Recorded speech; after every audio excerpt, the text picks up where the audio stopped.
গুণাঙ্কের মাত্রাই কিন্তু হলো 1 নম্বরে আমরা যেটি দেখলাম দৈর্ঘ্য প্রসারণ গুণাঙ্কের মাত্রা বা ক্ষেত্র প্রসারণ গুণাঙ্কের মাত্রা বা আয়তন প্রসারণ গুণাঙ্কের মাত্রা, প্রত্যেক ক্ষেত্রেই মাত্রা কিন্তু থিটা ইনভার্স। এটি আমাদেরকে মনে রাখতে হবে, তিনটি ক্ষেত্রে আমাদের থিটা ইনভার্স হবে। এবারে আসবো আমরা সেলসিয়াস এবং ফারেনহাইটে দৈর্ঘ্য প্রসারণ গুণাঙ্কের যে দৈর্ঘ্য প্রসারণ গুণাঙ্কের সম্পর্কটি কি, অর্থাৎ আমরা দ্বিতীয় যেটি দেখব যে alpha C is equal to আমরা যাব 9/5 আলফা এফ। এটি আমাদের হচ্ছে দৈর্ঘ্য প্রসারণ গুণাঙ্কের সঙ্গে, তাহলে এটা প্রথমে আমরা দেখলাম থিটা ইনভার্স, এটা আমরা দেখলাম দৈর্ঘ্য প্রসারণ গুণাঙ্ক, ক্ষেত্র প্রসারণ গুণাঙ্ক বা আয়তন প্রসারণ গুণাঙ্কের মাত্রা। আমরা দ্বিতীয় যেটি দেখেছি সেটি হচ্ছে দৈর্ঘ্য প্রসারণ গুণাঙ্কের সেন্টিগ্রেড এবং ফারেনহাইটে, বা এটিকে আমরা যদি কেলভিনে যদি দেখি তাহলে আমরা বলবো কেলভিন, 1 কেলভিন, বা এটাকে আমরা আলফা কেও বলতে পারি।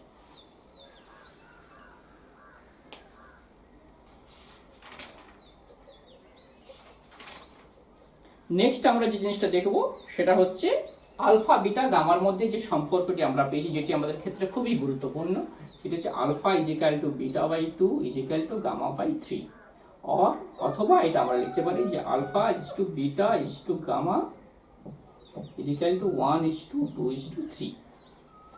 3 নম্বরে আমরা এই সম্পর্কটি দেখেছি, যেটি আমাদের খুবই কাজে লাগবে। এর পরের যে অংশে আমরা আসব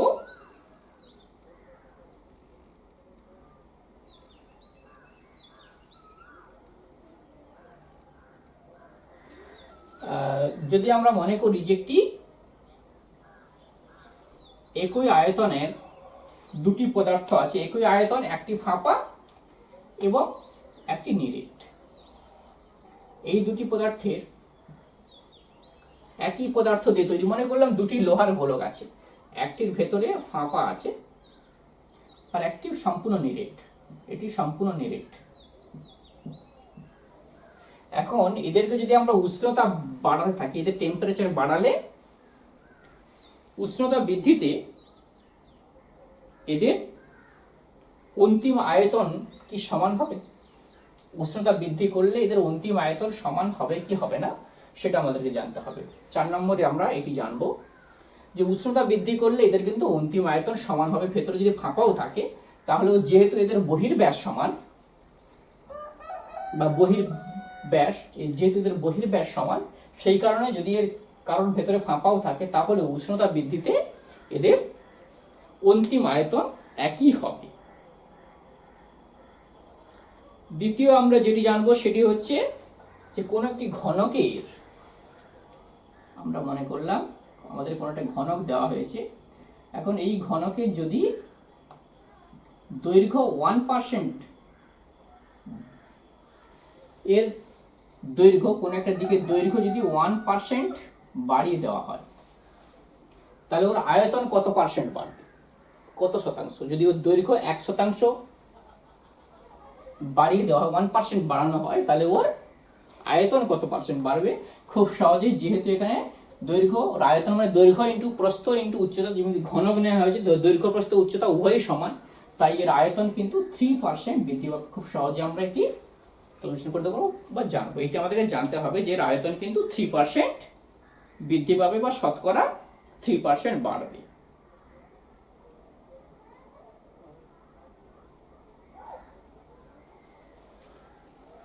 এখন আমরা মনে করলাম যে আমাদের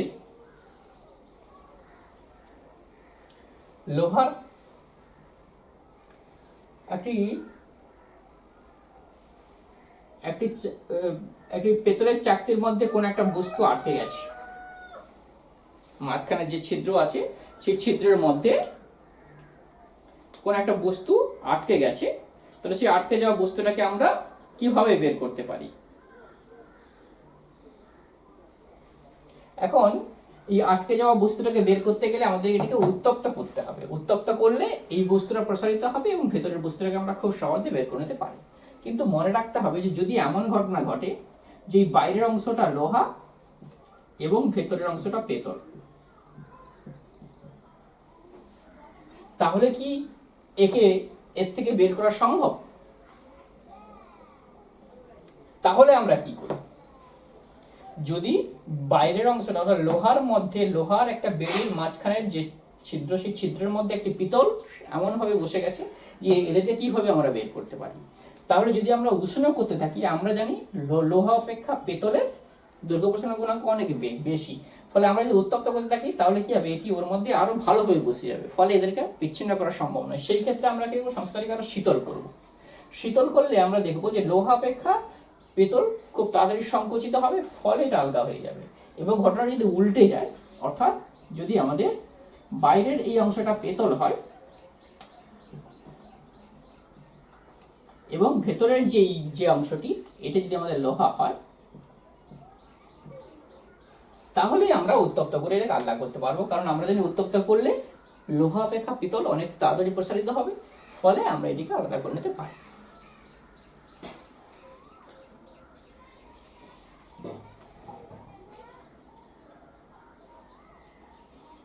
এখন আমাদের যদি কোশ্চেন হয়, আরেকটি কোশ্চেন আছে, সেটি হচ্ছে আমরা মনে করলাম কোন একটি পদার্থের দৈর্ঘ্য প্রসারণ গুণাঙ্ক alpha is equal to 12 into 10⁻⁻6 degree centigrade.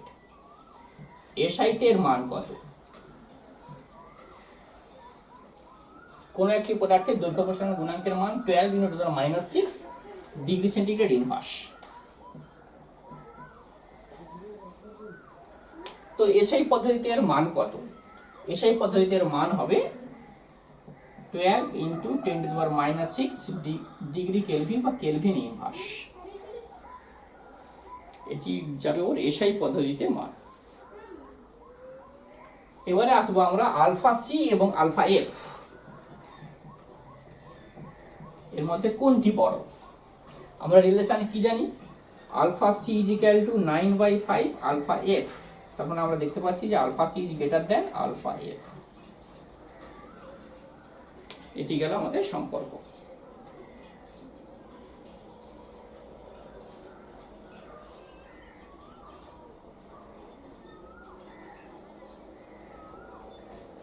এখন আমাদের যদি বলে যে লোহার দৈর্ঘ্য প্রসারণ গুণাঙ্ক, আমাদের একটি কোশ্চেন আসে, সেটি হচ্ছে যে লোহার দৈর্ঘ্য প্রসারণ গুণাঙ্ক 12 ইন্টু 10⁻6 ডিগ্রি সেন্টিগ্রেড ইনভার্স বলতে কি বোঝো? এটা বলতে কি বোঝায়? লোহার দৈর্ঘ্য প্রসারণ গুণাঙ্ক 12 ইন্টু 10⁻6 পার ডিগ্রি সেন্টিগ্রেড বলতে কি বোঝায়? তার মানে আমরা এটাই বুঝবো যে একক দৈর্ঘ্য সম্পন্ন কোনো একটি লোহার যদি 1 ডিগ্রি সেন্টিগ্রেড উষ্ণতা বৃদ্ধি করা যায়, তাহলে ওই লোহার দৈর্ঘ্য বৃদ্ধি হবে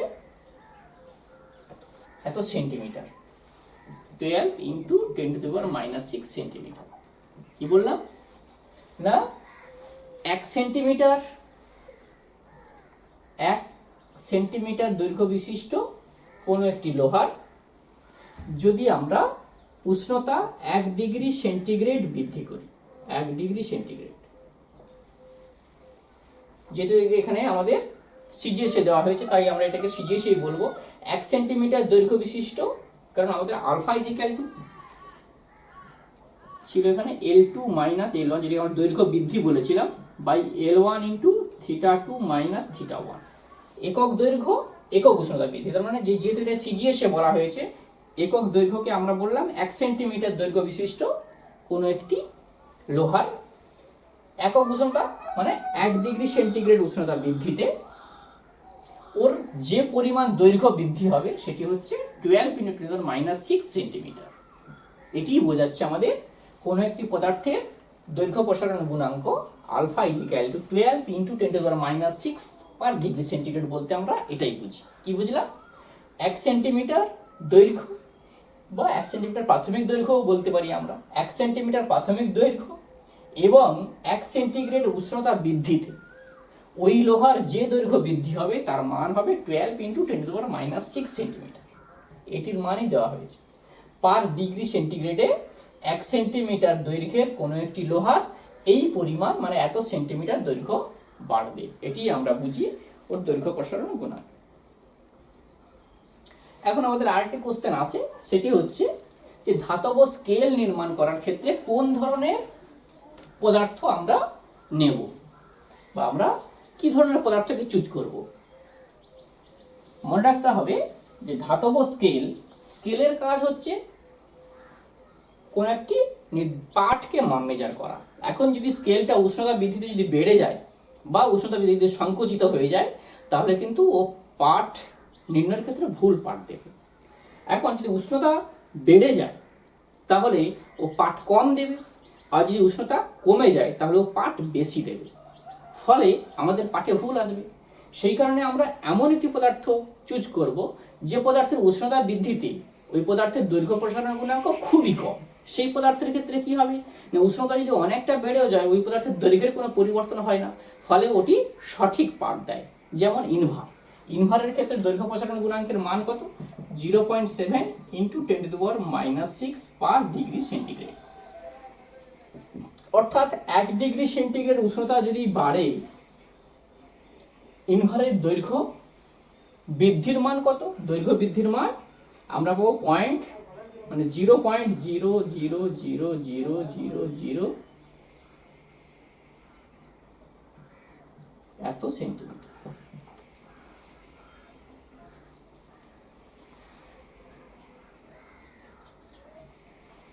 তো আমরা পেলাম এত সেন্টিমিটার পেয়েছি।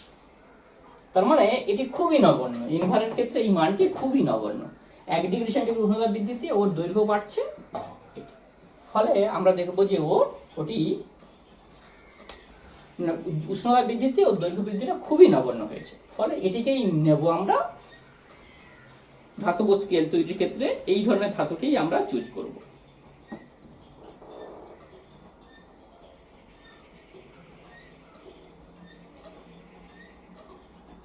এখন আমরা যেটি দেখব সেটি হচ্ছে যে একটা পুরো কাঁচের গ্লাসে যখন আমরা জল ঢালি, যদি আমরা শীতল জল ঢালি তাহলে কি হবে, বা উষ্ণ জল ঢালি তাহলে কি হবে। যদি একটা পুরো কাঁচের গ্লাস থাকে, মানে কাঁচের গ্লাসটা যদি খুব মোটা হয়, থিকনেস যদি খুব বেশি হয়, এবং এই গ্লাসের মধ্যে যদি আমরা জল দিই তাহলে আমরা কি দেখব, এই গ্লাসের মধ্যে আমরা জল দিলে সেটা শীতল জল বা গরম জল, তাহলে কি হবে।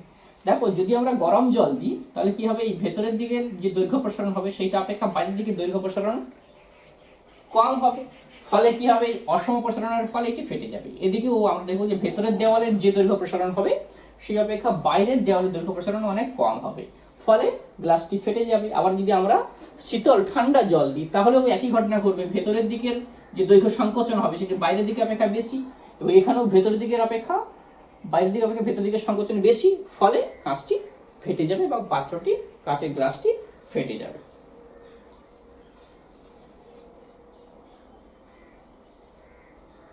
এখন আমরা আসবো যে একটি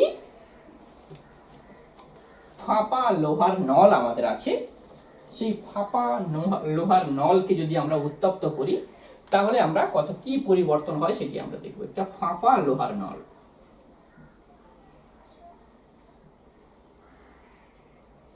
যার বহিঃব্যাস আছে এবং অন্তঃব্যাস আছে, পুরু ফাঁপা লোহার নল, মাঝখানের অংশটা ফাঁপা। এখন এই লোহার নলটিকে যদি আমরা উত্তপ্ত করি তাহলে আমরা কি কি দেখব, আমরা এখানে কতগুলি ঘটনা দেখব। প্রথমে হচ্ছে ওর বহিঃব্যাস,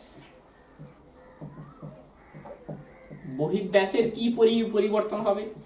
নাম্বার 2 আমরা দেখব অন্তঃব্যাসের কি পরিবর্তন হবে। নাম্বার 3 আমরা দেখব ওর আয়তনের কি পরিবর্তন হবে। আর নাম্বার 4 আমরা দেখব ওর ঘনত্বের কি পরিবর্তন হবে। এইগুলো আমরা যাচাই করতে চাই যে উষ্ণতা বৃদ্ধিতে এই পরিবর্তনগুলোর বহিঃব্যাস, অর্থাৎ এটি বহিঃব্যাসের কি পরিবর্তন হবে। উষ্ণতা বাড়লে ওই পদার্থটি আয়তনে বাড়বে অবশ্যই, অর্থাৎ ওর বহিঃব্যাস বাড়বে। তাহলে আমরা দেখব যে উষ্ণতা বৃদ্ধিতে ওর বহিঃব্যাস বাড়বে। দ্বিতীয় আমরা দেখব যে যদি আমরা উষ্ণতা বাড়াই তাহলে কি ওর অন্তঃব্যাসও কিন্তু বাড়তে থাকবে, তাহলে অন্তঃব্যাসও কিন্তু বাড়বে। তৃতীয়ত আয়তন তো অবশ্যই বাড়বে। কিন্তু ওর ঘনত্ব কিন্তু কমবে, কারণ আমরা জানি যে কোনো পদার্থের আয়তন বাড়লে ওর ঘনত্ব হ্রাস পায়, কারণ ঘনত্ব সমান ভর বাই আয়তন, যেহেতু ভর অপরিবর্তিত আছে, ফলে কারণ আমরা জানি ঘনত্ব ইজিক্যাল টু ভর বাই আয়তন, ফলে আয়তন বাড়ার সঙ্গে সঙ্গে ওর ঘনত্ব কিন্তু হ্রাস পাবে।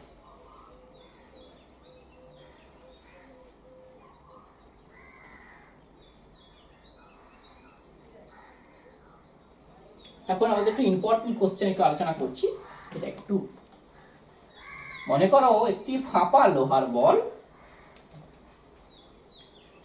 একটি ফাঁপা লোহার বল আছে, ভেতরটা ফাঁপা, এটি জলের 10 ডিগ্রি সেন্টিগ্রেড উষ্ণতায়, আমরা দেখছি এটি জলের মধ্যে ঠিক নিমজ্জিত অবস্থায় থাকে, জলের মধ্যে ঠিক নিমজ্জিত অবস্থায়, যেটা বলি আমরা ডুবে ভাসে। তাহলে যদি জলের উষ্ণতা আমরা 50 ডিগ্রি সেন্টিগ্রেডে নিয়ে যাই, তাহলে কি হবে?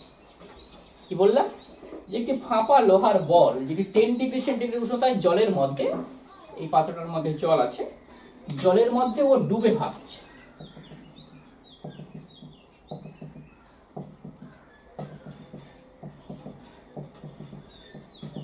জলের মধ্যে এই লোহার বলটি ডুবে ভাসছে। এখন যদি আমরা 10 ডিগ্রি থেকে টেম্পারেচার 50 ডিগ্রি করে দিই, তাহলে কি হবে? প্রথমে আসি, যখন টেম্পারেচার 10 ডিগ্রি সেন্টিগ্রেড, তখন কি হয়েছে? ডুবে ভাসছে, অর্থাৎ এই লোহার বল যে পরিমাণ জলকে অপসারিত করেছে, অর্থাৎ ঊর্ধ্বমুখী প্লবতা বল এবং লোহার নিম্নমুখী যে ওজন, এই দুটি সমান হয়েছে, ফলে ওটি ডুবে ভাসছে। অর্থাৎ প্লবতাজনিত বল, যেটাকে আমরা ডব্লিউ প্রাইম বলি, এবং লোহার যে নিম্নমুখী ওজন ডব্লিউ, এই দুটি সমান হয়েছে, ফলে ওটি ডুবে ভাসছে। এখন যদি আমরা টেম্পারেচার বাড়াই, আয়তন বাড়ানো, উষ্ণতা বৃদ্ধিতে কঠিন অপেক্ষা তরলের কিন্তু আয়তন বৃদ্ধি অনেক বেশি, অর্থাৎ এখানে টেম্পারেচার বেড়েছে 40 ডিগ্রি সেন্টিগ্রেড, 40 ডিগ্রি উষ্ণতা বৃদ্ধিতে লোহাটার যে পরিমাণ আয়তন বাড়বে, সেটি অপেক্ষা জলের আয়তন বৃদ্ধি কিন্তু অনেক বেশি। ফলে আমরা কি দেখব? ফলে আমরা দেখব যে জল আগে যে পরিমাণ প্লবতা দিচ্ছিল, সেই প্লবতার মান কিন্তু এখন ডব্লিউ প্রাইমের মান কিন্তু কমে যাবে, কারণ জলের ঘনত্ব কমে যাবে। কারণ উষ্ণতা বৃদ্ধির সঙ্গে সঙ্গে জলের ঘনত্বের যে মান হবে, সেই ঘনত্বের মান কিন্তু আগের অপেক্ষা অনেক কমে যাবে, কারণ আমরা জানি উষ্ণতা বৃদ্ধিতে যার আয়তন যত বাড়বে তার ঘনত্ব কিন্তু রো ইজিক্যাল টু কিন্তু m/v। তাহলে আমরা দেখবো যে জলের ক্ষেত্রে ওর আয়তন এতটা পরিমাণ বাড়বে যে ঘনত্বের কিন্তু পরিবর্তন অনেক বেশি হবে, আর ঘনত্বের পরিবর্তন হওয়ার সঙ্গে সঙ্গে যত ঘনত্ব কম হবে, ঊর্ধ্বমুখী প্লবতার মান কিন্তু তত কমে যাবে। অর্থাৎ যখন আমরা টেম্পারেচারটা 10 ডিগ্রি থেকে 40 ডিগ্রিতে নিয়ে যাব, আমরা দেখব ঊর্ধ্বমুখী প্লবতার মান ডব্লিউ অপেক্ষা, অর্থাৎ লোহার ওজন অপেক্ষা অনেকটাই কমে যাবে, ফলে বস্তুটা কিন্তু তখন নিম্ন জায়গায় তলায় চলে আসবে, লোহাটা তখন কিন্তু তলায় চলে আসবে, ও ডুবে ভাসবে না, ওটি তলাতে চলে যাবে। খুবই ইম্পর্টেন্ট একটি কোশ্চেন এটি।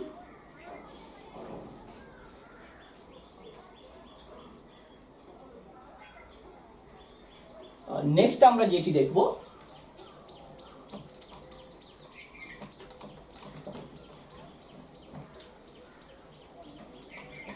সেটি হচ্ছে আমাদের, মনে করো আমাদের একটা ফাঁপা পেতলের একটা গোলক আছে, পেতলের রিং বলবো, গোলক না বলে এটা বলয় বলবো, একটা পেতলের বলয় বা রিং আছে, এবং এই রিংয়ের ব্যাসার্ধ বরাবর আর একটি পেতলের রডকে রাখা আছে। এখন যদি আমরা এই সিস্টেমটাকে উত্তপ্ত করি, তাহলে এর যে গোলীয় আকার, এটা কিন্তু প্রথমে এটা সম্পূর্ণ গোল ছিল। এখন যদি আমরা তখন উষ্ণতা ছিল মনে করো θ1, আমরা যদি উষ্ণতা বাড়িয়ে θ2 করে দিই, যেখানে θ2 ইজ গ্রেটার দেন θ1, তাহলে এই সিস্টেমটা কি গোলীয় থাকবে, গোল থাকবে? এটা আমাদেরকে ভাবতে হবে যে সিস্টেমটা গোল থাকবে কি।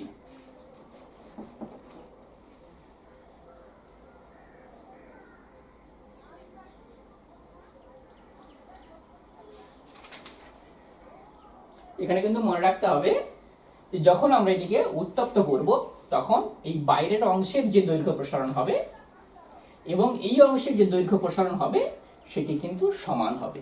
ফলে এই সিস্টেমটাকে আমরা দেখব যে সিস্টেমটার কিন্তু কোনো আকারের কোনো পরিবর্তন হবে না। আমরা এটিকে প্রমাণ করতে পারি। কিভাবে প্রমাণ করতে পারি? আমরা মনে করি যে এই দৈর্ঘ্যটা অর্থাৎ ব্যাস বরাবর যে দণ্ডটি ছিল তার দৈর্ঘ্য এল। তাহলে এই পুরো অংশটার তাহলে এর ব্যাসার্ধ কত? এর ব্যাসার্ধ আমরা পেয়েছি L/2।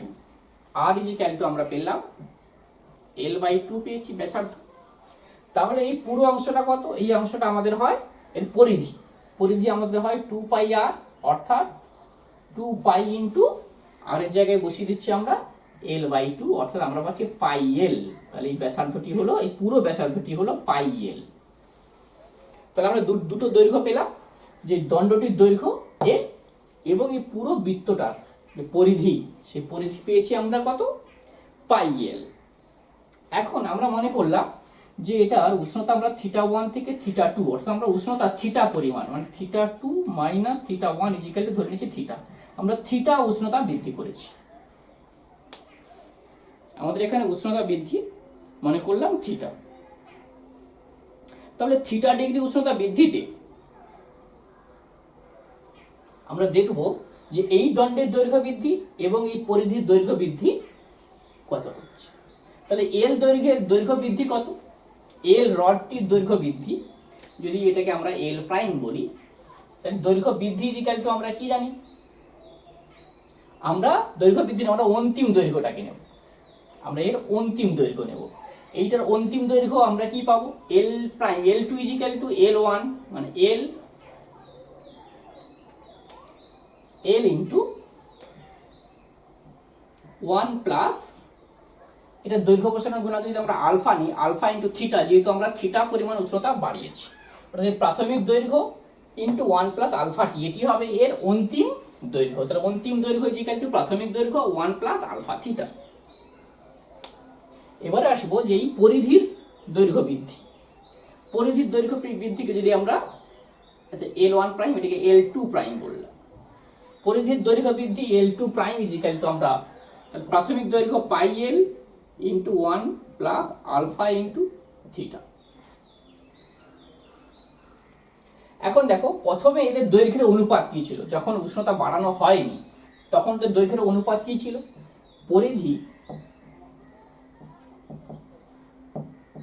পরিধি বাই ব্যাস, এটা ইজিক্যাল টু ছিল πl by l is equal two π ছিল। অর্থাৎ যখন প্রাথমিক অবস্থায় এদের পরিধি এবং ব্যাসের অনুপাত ছিল π।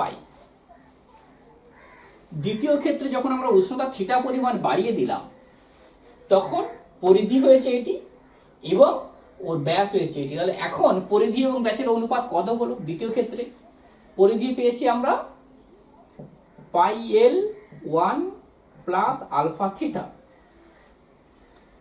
এবং আমরা ব্যাস পেয়েছি l into 1 plus alpha theta.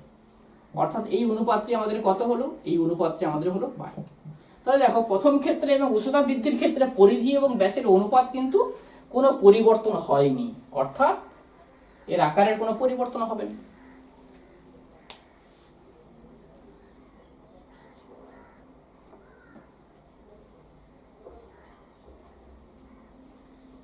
এবারে আমাদের একটি কোশ্চেন আছে, সেটি হচ্ছে যে একটি কাঁচের মধ্যে যখন আমরা প্লাটিনামকে ওই কাঁচের মধ্যে আমরা জুড়তে চাই তখন আমরা কি দেখব? যে প্লাটিনাম কাঁচের মধ্যে সংযোগ করা যায়, কিন্তু প্লাটিনাম তামাকে যদি আমরা কাঁচের মধ্যে সংযোগ করতে চাই তাহলে কিন্তু কোনোভাবেই সংযোগ করা যায় না।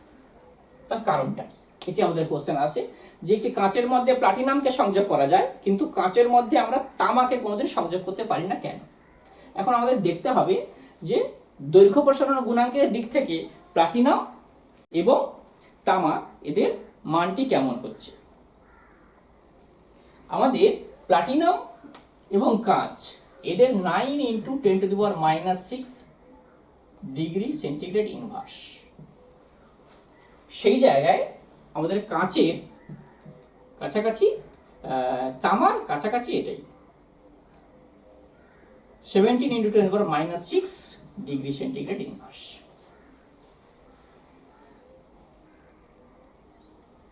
ফলে আমরা দেখবো তাহলে এটা কারা কারা হয়েছে, এটা কিন্তু আমাদের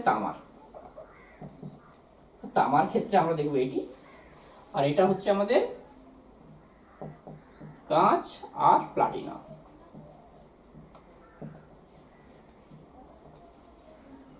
তাহলে আমরা কি দেখছি, কাঁচ এবং প্লাটিনামের দৈর্ঘ্য প্রসারণ গুণাঙ্ক সমান। সেই জায়গায় তামার দৈর্ঘ্য প্রসারণ গুণাঙ্ক কিন্তু এদের থেকে অনেক পরিমাণে বেশি, অনেক গুণ বেশি।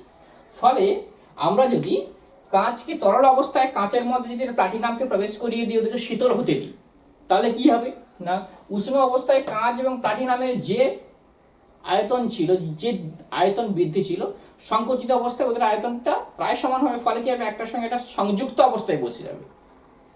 কিন্তু আমরা যদি কাঁচের মধ্যে তামাকে সংযুক্ত করতে চাই, তাহলে তরল অবস্থায় কাঁচের মধ্যে যখন আমরা তামাকে রাখছি, তখন কাঁচ অপেক্ষা তামার কিন্তু আয়তনটা অনেক বেশি। এবারে যখন এটা সংযুক্ত হবে, তখন কিন্তু তামা কিন্তু অনেক বেশি পরিমাণে সংকুচিত হয়ে যাবে কাঁচের অপেক্ষা।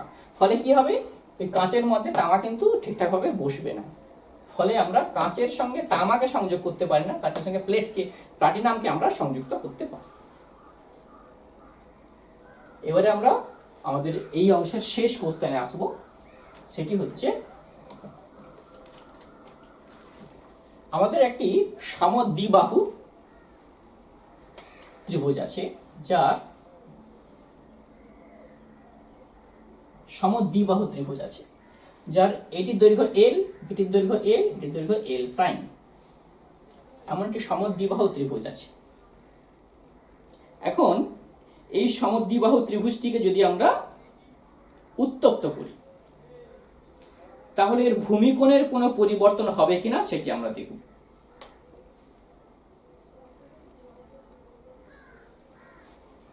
যদি একে আমরা উত্তপ্ত করি, তাহলে এর ভূমিকোণের কোনো পরিবর্তন হবে কিনা।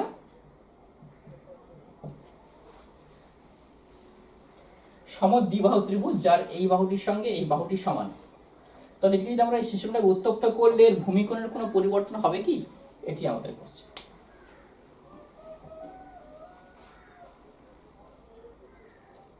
এখন এদের দৈর্ঘ্য প্রসারণ গুণাঙ্ক যদি আমরা মনে করি যে আমরা এখানে উষ্ণতা বৃদ্ধি করেছি থিটা ডিগ্রি সেন্টিগ্রেড, উষ্ণতা বৃদ্ধিটা থিটা, যেহেতু প্রাথমিক থেকে অন্তিমের এই বিয়োগফলটা হচ্ছে থিটা ডিগ্রি সেন্টিগ্রেড। তাহলে এই বাহুর দৈর্ঘ্য বৃদ্ধি, এই বাহুর দৈর্ঘ্য বৃদ্ধি, এই বাহুর প্রাথমিক অবস্থায় এদের অনুপাত কি ছিল, L:L প্রাইম। এখন এদের ভূমিকোণ পরিবর্তন হবে না কি শর্তে, যদি এই অনুপাতটা বজায় থাকে।